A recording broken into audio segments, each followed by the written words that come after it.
لو عندك بزنس وبتفكر تدخل في بزنس جديد فانت تقدر تعمل ده، لكن محتاج تعدي بثلاث مراحل مهمة جدا تركز فيها وتعرف الخطوات والنتائج بتاعتها عاملة ازاي.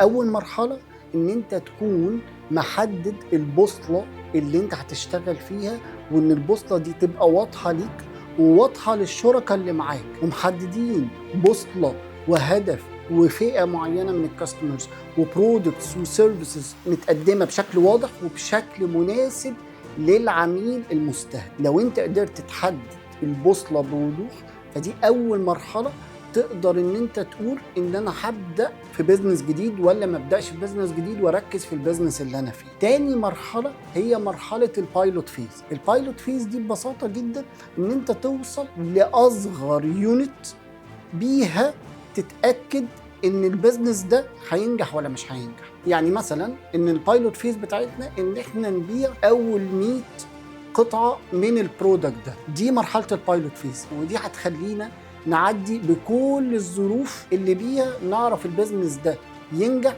ولا ما ينجحش، اللي بيها هتقدر تحدد تكمل في البيزنس ده ولا تركز في البيزنس الخاص بيك وما تدخلش في بيزنس جديد. مرحله البايلوت فيز هتعدي بيها بالماركتنج، وهتعدي بيها بالسيلز، وهتعدي بيها بالكونتنت، وهتعدي بيها بكواليتي البرودكت نفسه، وهتعدي بيها بالكولكشن كمان، ودي من اهم المراحل.